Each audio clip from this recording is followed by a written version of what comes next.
வணக்கம். நமக்கு எண்கணி ஞானத்தையும், வேத ஜோதிட ஞானத்தையும், ஆன்மீக ஞானத்தையும் வழங்கிய அனைத்து குருமார்களுக்கும் நன்றி. அதே வேளையில் நமது 18 வியூஆர் யூடியூப் சேனலை சப்ஸ்கிரைப் பண்ணியிருக்கின்ற அனைத்து தோழர் தோழிகளுக்கும் நமது நன்றிகள். சரி, இன்றைக்கு எதை பற்றி பார்க்க போகிறோம் அப்படின்னா, கேள்வியும் பதிலும் உடைய ஆன்சர் ஆக்சுவலி இன்னைக்கு பண்ணியிருக்கணும். இந்த வாரத்தோட லைவ் மட்டும் கொஞ்சம் தடுங்கலாயிட்டு இருக்கு. ஒரு சின்ன ஒரு விஷயம், இந்த வாரம் முடியலனா கூட அடுத்த வாரம் பண்ணிடுற மாதிரி கொஞ்சம் பார்த்துக்குறோம், சரிங்களா? சரி, கேள்வி ஜோதிட விதிகள். ஓகே, ஜோதிட விதிகள் 12ல் இருக்கிற கேள்விகளை பார்ப்போம், சரிங்களா? அப்போ தான் திறந்தா டைரெக்டாக தான் அந்த கொஸ்டின்லேருந்து எடுக்கிறேன். சரி, முதல் கேள்வி, சக்தி 1988 இந்து லக்னம் பற்றி உங்கள் கருத்து. நாங்கள் கேள்வி எடுத்தோன்னே இந்து லக்னம் பற்றி கேட்டிருக்கீங்க. சரி, இந்து லக்னம் அப்படின்னு எடுத்தீங்கன்னா, இந்த ஜோதிட அமைப்புகள்ல இருக்கிற ஒரு வித்தியாசமான இந்த மற்ற ஜோதிட விஷயங்கள் இருக்குல்ல, அதுல இந்த இந்த இந்து லக்னம், இந்து அப்படின்னா வந்து சந்திரனை குறிக்கும். ஓகேங்களா? இந்து என்பது சந்திரனை குறிக்கக்கூடிய ஒரு அமைப்பு. இந்த கிரககலா பரிமாணம் அப்படின்னு சொல்லிட்டு மகாகவி காளிதாசர் ஓகே, மகாகவி காளிதாசர் இவர் அருளிய ஒரு விஷயம் அப்படின்னு வச்சுக்கோங்களேன். இதுல அவர் வந்து கிரகங்களுக்கு ஒளி நிலையில சில அமைப்புகளை கொடுத்துருக்கிறாரு. எப்படின்னு கேட்டீங்கன்னா, சூரியனுக்கு 30 ஆகவும், சந்திரனுக்கு 16, சுக்கிரனுக்கு 12, குருக்கு 10, புதனுக்கு 8, செவ்வாய்க்கு 6, சனிக்கு 1 அப்படின்ற அமைப்புகள்ல இந்த கிரகங்களுக்கு ஒளி நிலையில சில தன்மைகளை கொடுத்துருக்காரு. ஓகே, இந்த ஒளி நிலை அப்படின்றது நான் எக்ஸ்பிளைன் பண்ணா என் கையில ஒரு பொருள் வச்சுட்டு என்னால் எக்ஸ்பிளைன் பண்ண முடியாது. ஒளி நிலையோட அடிப்படையில இந்த அமைப்புகளை மகாகவி காளிதாசர் கொடுக்குறாரு. இது இந்து லக்னம்னா என்ன அப்படின்றத முதல் சொல்லிடுறேன். இந்த இந்து லக்னத்தை கணக்கிடக்கூடிய முறை அப்படின்னு வரணும். இந்து லக்னம் பத்தி கேட்குறீங்கன்னா அதனுடைய அந்த கணக்கீட்டு முறை அப்படின்னு சில அமைப்புகள்ல இருக்கும்ல. இந்து லக்னத்தின் கணக்கீட்டு முறை இப்போ கொடுத்த சூரியனுக்கு 30, சந்திரனுக்கு 16, சுக்கிரனுக்கு 12, குருவுக்கு 10, புதனுக்கு 8, செவ்வாய்க்கு 6, சனிக்கு 1 அப்படின்ற இந்த மனநிலை அப்படியே மண்டையில வந்துடணும் நமக்கு. ஓகேங்களா? அதற்கு பிறகு ராசிக்கு 9வது அதிபதியும் லக்னத்துக்கு 9வது அதிபதியும் அந்த எண்களை எடுத்துக்கங்க. ஒரு உதாரணத்துக்கு என்னுடைய சொல்றேன், நான் மிதுன லக்னம், மிதுன ராசி. அப்ப என்னுடைய 9ஆம் அதிபதி சனி, ராசியின் 9ஆம் அதிபதி சனி, லக்னத்தின் 9ஆம் அதிபதி சனி, 2 எண்கள் வந்துருதா? 2 அப்படின்னு வரக்கூடிய எண்கள்ல ஓகே, இதுல வந்து வகுக்க வேண்டிய அவசியம் இல்லை. முதல்ல வகுக்கிற மாதிரி ஏதாவது சொல்றேன் இருங்க. சரி, இந்த அமைப்புகள்ல ஓகே, ராசிக்கு 9வது அதிபதியும் லக்னத்துக்கு 9வது அதிபதியும் டோட்டல் பண்ணிக்கங்க. டோட்டல் பண்ணிட்டு 12ஆல வகுக்கும் பொழுது உங்களுக்கு என்ன மாதிரியான ஒரு அமைப்புல அந்த அந்த பதில் வருதோ அதை உங்களுடைய ராசி சந்திரன் என்ற இடத்துல இருந்து 1, 2, 3ன்னு கணக்கு எடுத்துக்கோங்க. இல்லைங்க, நாங்க கல்குலேட் பண்ணும் போது எனக்கு 0ன்னு வந்துருச்சு. ராசியின் முந்தைய வீடு, ராசிக்கு பிந்தைய வீடு, பின்னாடி இருக்கிற வீடு. ஓகேங்களா? அப்போ இது இல்லைங்க, 12க்கு உட்பட்டு வந்துருச்சுன்னா எண்கள் அப்படின்னா இதை வகுக்க வேண்டிய அவசியம் வராது. அந்த இடத்துல ராசியிலிருந்து இப்ப நான் மிதுன லக்னம், மிதுன ராசினாக்கா எனக்கு 9ஆம் அதிபதி தான், 9ஆம் வீட்டு சனி தான் வந்து 1, 1ன்னு 2 கணக்குல வருவார். இது 12 அமைப்புகள்ல இல்லை அப்படின்ற காரணத்தினால ராசியிலிருந்து 1, 2 கடகம் என்னுடைய இந்து லக்னமாக அமையும். சரி, இந்து லக்னத்தின் விதி என்ன? இந்து லக்னத்தில் இருக்கக்கூடிய சுப கிரகங்கள் உங்களை கோடீஸ்வரர் ஆக்கும் அப்படின்ற மாதிரியான சில அமைப்பு மிகப்பெரிய நற்பலன்களை செய்யும். ஆனா நம்ம ஃபாலோ பண்ற ஒரு அமைப்புகள்ல லக்னம் லக்னாதிபதி பலம் இருந்தா மட்டும்தாங்க ஒருத்தர் கோடீஸ்வரர் ஆக முடியும். அதுக்குன்னு அவரு தப்பு சொல்றீங்களா? அவரெல்லாம் தப்பு சொல்லுங்க, எனக்கு தெரிஞ்சதை நான் சொல்றேன், சரிங்களா? எனக்கு என்ன தெரியுமோ அதை சொல்றேன். இந்து லக்னத்தில் இருக்கக்கூடிய சுப கிரகங்கள் உங்களுக்கு கோடி கணக்குல பணம் கொடுக்கணும் அப்படின்னா லக்னம் லக்னாதிபதி அதை எடுத்துக்கிற அமைப்புகள்ல ஸ்ட்ராங்கா இருக்கணும்ல. அந்த ஸ்ட்ராங்னஸ் அந்த லக்னாதிபதிக்கு வேணும், அந்த ஜாதகத்துக்கு வேணும். அப்பதான் அவர் கோடியில சம்பாதிக்கிறாருன்னு. இந்து லக்னத்தோட எண்கள்ல அமர்ந்திருக்கக்கூடிய இதுல இன்னொரு விஷயம், இந்து லக்னத்தில் அமர்ந்திருக்கக்கூடிய கிரகம் நல்ல பலன் தரும் இல்லை. இந்து லக்னத்தில் அமர்ந்திருக்கக்கூடிய சுப கிரகம் நல்ல பலனை தன்னுடைய தசையில தரும், புத்தியில கிடையாது. தசை வந்தா லாபம், தசை வரல லக்னம் கெட்டு போச்சு, நல்லது நடக்காது. ஓகேங்களா? இப்போ வச்சுக்கோமே ஒரு உதாரணத்துக்கு, என்னுடைய இந்து லக்னம் கடகம், கடகத்துல குரு இருக்கிறாரு, உச்ச குரு இருக்கிறாரு, தசையே நடக்கல, புத்தியில நல்லது பண்ணுவாரா? பண்ண மாட்டாரு. இந்த மாதிரியான அமைப்புகள் இருக்குல்ல. அப்ப இந்து லக்னத்தை கணக்கெடுக்கக்கூடிய அமைப்பு அப்படின்னாக்கா முதல்ல அந்த கிரக கலா பரிமாணம் அப்படின்ற அமைப்புகள்ல அந்த மகாகவி காளிதாசர் கொடுத்த சில அமைப்புகள்ல முதல்ல உங்களோட மைண்ட்ல இருக்க வேண்டியது சூரியன் 30, சந்திரன் 16, சுக்கிரன் 12, குரு 10, புதன் 8, செவ்வாய் 6, சனி 1. இந்த ஒளிநிலை இது கூட ஒளி பிரதிபலிப்பின் அமைப்பு தான். இதுல கூட இந்த சயின்டிபிக் கொஞ்சம் உடச்சிச்சு இடிச்சிச்சு அப்படின்னா அதை நான் நம்பிக்க மாட்டேன். யார் வேணாலும் சொல்லுங்க. இதுல அவர் கொடுத்திருக்கிற ஒரு விஷயம் லாஜிக்கா இருந்தது. என்ன, சூரியன் அதிகமாக ஒளியை கொடுக்கக்கூடிய பிளானட்ன்றதுனால அவருக்கு 30 அப்படின்ற மதிப்பெண்ணையும், சனிக்கு ரிஃப்ளெக்ஷனுடைய அமைப்பு வந்து குறைவு அப்படின்றதுனால சனிக்கு அவரு 1 அப்படின்ற ஒரு அமைப்பையும் கொடுப்பாரு. இந்த கிரக பரிணாம கிரக கிரக பரிணாம அந்த அமைப்புகள்ல மகாகலி காளிதாசர் வந்து இந்த அமைப்புகள் அதை கொடுப்பாரு. அப்ப இதனோட தன்மையில இதெல்லாம் பார்த்து பலன் சொல்லணுமான்னு கேட்டா வேண்டாங்க. உங்களுக்கு லக்னம் பலமா இருக்கா? நேத்து கூட ஒரு ஜாதகத்தை ஒன்று போட்டிருந்தோம்ல, அந்த பிறந்ததுலேருந்து பார்ன் வித் சில்வர் ஸ்பூன் சொல்லிட்டு, பிறந்ததுலேருந்து நல்லா இருக்கிற ஜாதகங்க. பிறந்ததுலேருந்து சகலமும் கிடைக்குது. அவர் இந்த இந்து லக்னம் பார்க்கறது இல்லை, நட்சத்திரக்கால் பார்க்கறது இல்லை, எதுவும் பார்க்கறது இல்லை. அப்போ இந்து லக்னத்தின் அடிப்படையில் இதுதான் விளக்கம். நீங்க எந்த இந்து லக்னம்? ஆனால் இது ஒரு குழப்படியான விஷயங்க. ஓகேங்களா? சரி, அடுத்ததாக பூஜா தேவி எப்போதுமே தேங்க்யூ விக்னேஸ்வரன் போடுறீங்க, ரொம்ப நன்றி. அநேகமாக ஜாதகம் பார்த்தவங்கன்னு நினைக்கிறேன். NRA 08 வணக்கம் பிரதர். சூரியன் கேது ஓர் சூரியன் ராகு டிகிரி வாரியாக மிகவும் நெருங்கினால் சூரியன் பாபத்துவம் அடையுமா? இதனால் எந்த தசாபுத்தியில் எஃபெக்ட் பண்ணும்? ஓகே, நல்ல கேள்வி இது. இதை கேட்குறீங்கன்னா உங்களுக்கு ஜோசியத்துல எதையோ நோண்டி பார்க்கணும்னு உங்களுக்கு விருப்பம் வந்துருச்சு. வாழ்த்துக்கள். சரிங்களா? சரி, ஓகே, வாழ்த்துக்கள். சரிங்களா? சரி, இந்த அமைப்புகள்ல ஒளி கிரகங்களை நெருங்கக்கூடிய ராகுக்கும் கேதுக்கும் சூட்சும கேதுவோட நெருங்கக்கூடிய சூரியனுக்கும் சந்திரனுக்கும் இது கிடையாது, சூட்சும ஒளி கிடையாது, கிரகணம் தான் இருக்கு. அப்ப கிரகணம் அப்படின்னு வருது அப்படின்னா நிச்சயமாக ஒளி கெடுங்க. இருளோட சேரும்போது ஒளி கெடும். இந்த அமைப்புகள்ல இப்ப நீங்க என்ன கேக்குறீங்க, சூரியனோட கேது அல்லது சூரியனோட ராகு டிகிரி வாரியாக சேரும் பொழுது நெருங்கினால் சூரியன் பாபத்துவம் அடைவாரா? கண்டிப்பாக அடைவார், சூரியன் கெடுவார். அதே நேரத்துல இதனால் எந்த தசாபுத்தியில் எஃபெக்ட் தெரியும்? சூரிய தசையில தெரியும், கேது தசையில தெரியும், ராகு தசையில தெரியும், சனி தசையில தெரியும். என்ன வித்தியாசமா ஒண்ணு சொல்றேன்னு நினைப்பீங்க.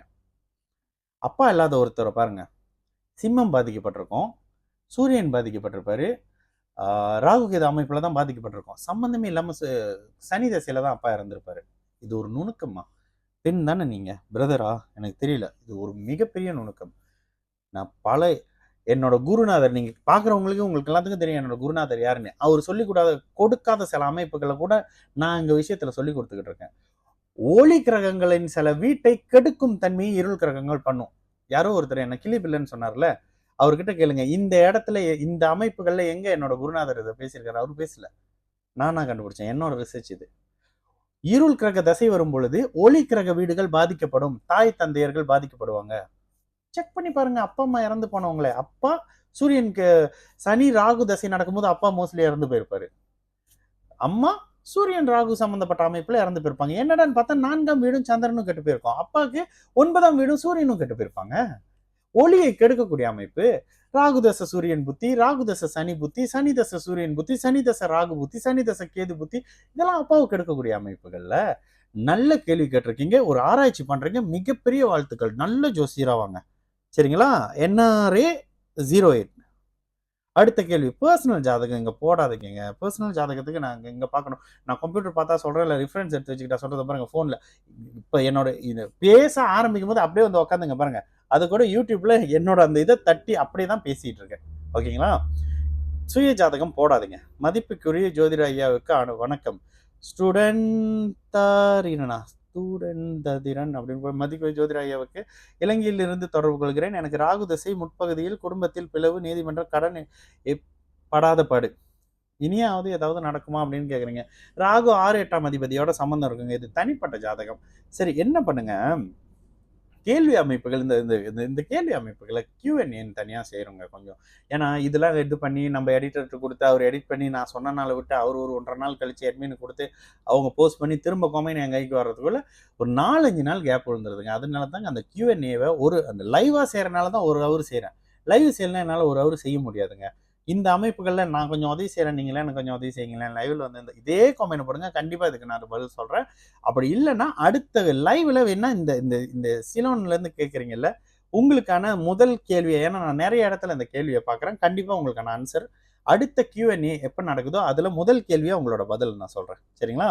அடுத்து அபிராம சுந்தரம் 3320 அண்ணன் 6th house Guru and fourth house, sixth house is Guru house. Okay, ஆறாவது வீடு குருவோட வீடு அப்படின்னா நீங்க கடக லக்னமா வந்துடணும். ஓகே, இந்த மாதிரியாவது கொடுக்குறீங்களா? Guru in fourth house with Rahu, 4ஆம் இடத்துல இருக்கிறாருன்னா விருச்சகத்துல இருக்கிறாரு, அதிநட்பு ஸ்தானத்துல இருக்காரு. ஓகே, விட்டுட்டேன். ஓகே, குரு தசா. ஓகே, வித் ராகு குரு தசா.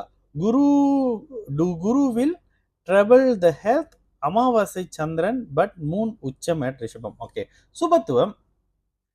ஓகே, இந்த அமைப்புகள்ல நீங்க சொல்ற கேள்வி புரியுது. கடக லக்னம், லக்னத்துக்கு 6ஆம் அதிபதி 4ஆம் இடத்துல அதிநட்பு ஸ்தானத்துல இருக்காரு. லக்னாதிபதியை தொடர்பு கொள்கிறார், லக்னத்தை தொடர்பு கொள்கிறார். லக்னம் சுபத்துவம், லக்னாதிபதி சுபத்துவம்.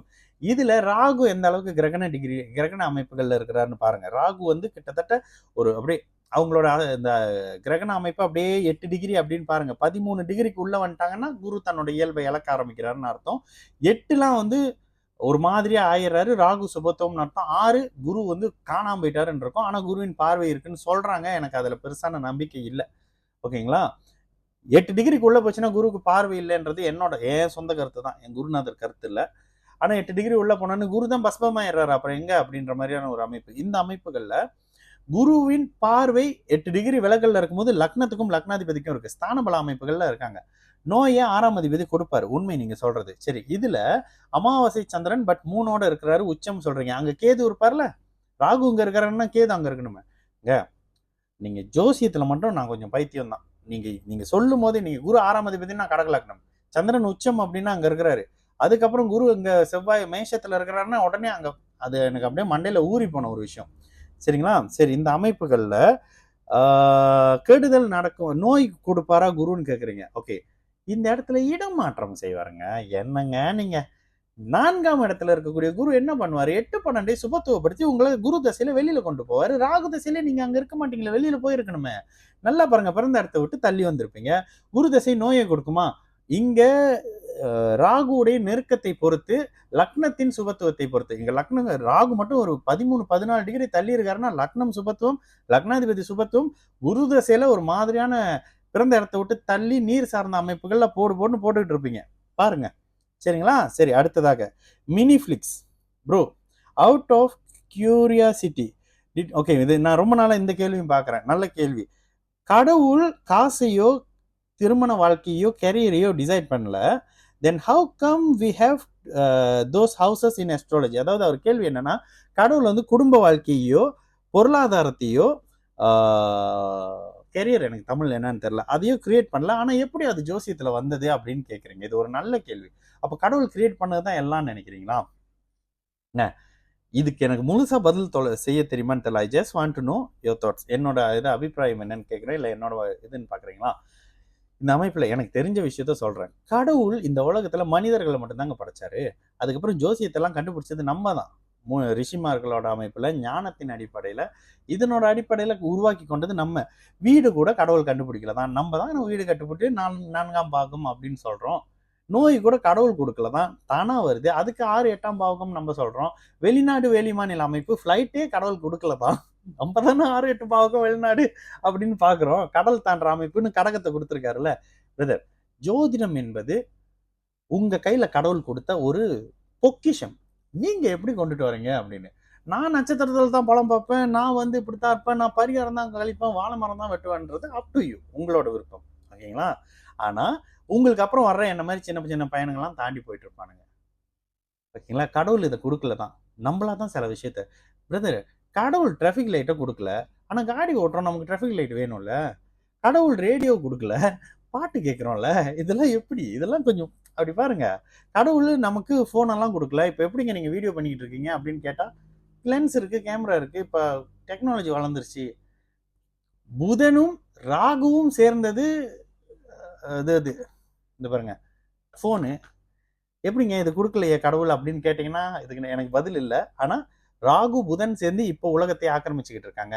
ப்ரீவியஸில் செவ்வாய் ஆக்கிரமிச்சுக்கிட்டு இருந்தாரு, குண்டு போட்டாரு, சுட்டாரு, ஆயுதத்தை விட படம் எடுத்தாரு, சண்டை போட்டாரு செவ்வாய்.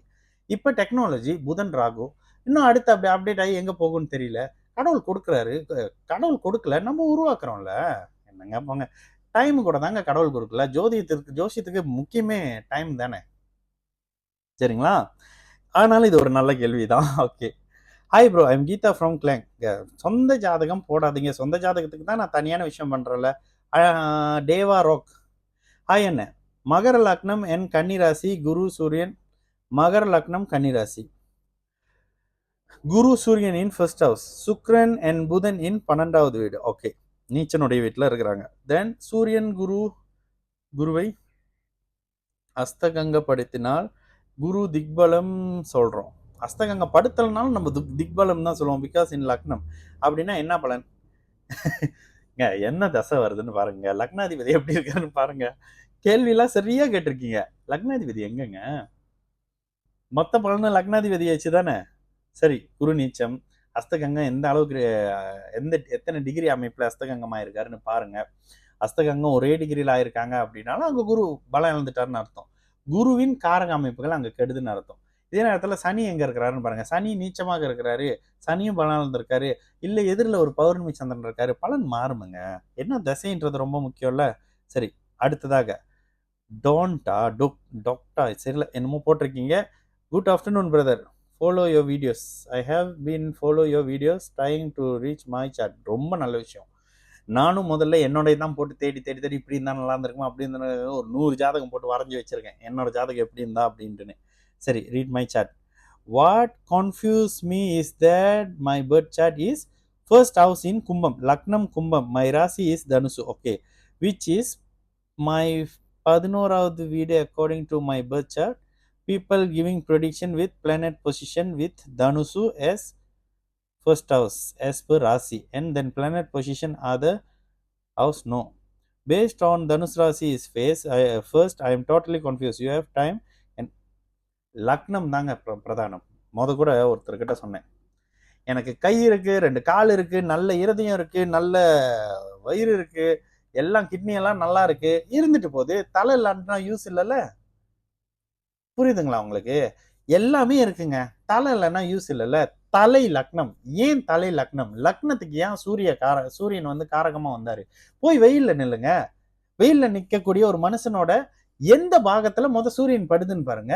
தலையில படுது. அதனால தலை பிரதானம், லக்னம், காரகத்தை சூரியனுக்கு கொடுத்தாங்க. சிம்பிள். ராசி நானும் பாக்குறேன், ராசிக்கு பலன் பாக்குறது, ராசிக்கு பலன் சொல்லிட்டு அப்படியே லக்னத்தோட ஒட்டி பாத்துக்குங்கன்னு சொல்றது, அதுக்கெல்லாம் நான் பொறுப்பு இல்லை பிரதர். உங்களுடைய கும்பலக்னம்னா நீங்க கும்பலக்னம். கும்பலக்னத்தோட இயல்பு என்ன? நிதானம், பொறுமை. ஒரு விஷயத்த நிதானமா ஒரு ஸ்லோவா பண்ணிக்கிறது, ஒரே விஷயத்த அளவுக்கு மீறின நிதானத்துல அப்படியே ஒரு விஷயம், ஒரு ஒரு கொமெண்ட் ஒன்று கொடுத்து ஃபாலோ பண்ணுங்கன்னு சொன்னா உடனே உங்களால ஒரு இன்ஸ்ட்ரக்ஷன் ஃபாலோ பண்ண முடியாது. இதெல்லாம் கும்பத்தின் இயல்பு. தனுசு இயல்பு உங்களுக்கு வராது. கும்பத்தின் சில தன்மைகள் தான் உங்ககிட்ட இருக்கும். நிதானமா இருப்பீங்க, பேசும்போதே பொறுமையா பேசுவீங்க, அப்படியே சாந்தமா பேசுவீங்க. இதெல்லாம் கும்பத்தின் இயல்பு இல்லை பிரதர். யார் சொன்னாலும் ஒத்துக்காதீங்க. உங்க ஜாதகத்தை செக் பண்ணி பாருங்க. உங்களை பார்க்காமலே சில அமைப்புகள் சொல்லலாம். நேராக பார்த்தோன்னா இன்னும் கொஞ்சம் சில அமைப்புகளை சொல்லுவேன். இது பொது வெளின்றதுனால அந்த கும்பத்தை பற்றி நான், கும்பம் அப்படின்னா எனக்கு ரொம்ப பிடிக்கும். ஏன்னா என்னோட லக்னத்துக்கு 9ஆம் அதிபதின்றதுனால சில அமைப்புகள் வந்து அப்படியே ஈஸியாக ஃப்ரெண்ட்லியாக பேசுகிற மாதிரி இருக்கும். இது கும்பத்தின் சில தன்மைகள். நிதானம், பொறுமை, ஸ்லோவாக பண்ணுறது, இது மாதிரியான அமைப்பு. லக்னத்தில் செவ்வாய் வந்துட்டாருன்னா பலன் மாறும். கண்டிப்பாக லக்னம் தான் பிரதானம். இந்த இடத்துல 11ஆம் வீடு தனுசு வீடு, 12ஆம் வீடு மகர வீடு. ஓகே பிரதர், இந்த வாட்டி கேள்விகள்லாம் ரொம்ப நல்லா கேட்டிருந்தீங்க. ரொம்ப நல்லா இருக்கு. எனக்கு போன முறை கேட்ட கேள்வி ரொம்ப நிறைவாக இருந்தது. இந்த வாட்டி கேட்டிருக்க கேள்வி உண்மையாகவே நிறைவான கேள்விகளை கேட்டிருக்கீங்க. தயவு செய்து தனிநபர் ஜாதகத்தை போடாதீங்க. கொஞ்ச நாளைக்கு கொஞ்சம் பர்சனலான சில அமைப்புகள் இருக்கு, முடிச்சுட்டு கண்டிப்பாக லைவ் மாதிரியான விஷயங்களுக்கு வரும். இந்த வாரம் கண்டிப்பாக லைவ் விஷயம் கொஞ்சம் தடைப்படும். அடுத்த வாரத்துல இருந்து டபுளா இந்த வாரத்தோடையும் சேர்த்து பண்ணிக்கிற மாதிரி பண்ணித்தரோம். சரிங்களா? நல்லது நடக்கும். எல்லாரும் நல்லா இருப்போம். நல்ல கேள்விகளை கொடுங்க, என் மனசுலேருந்து பதில் சொல்கிறேங்க. சரிங்களா? நல்லது நடக்கும். எல்லாரும் நல்லா இருப்போம். வணக்கம்.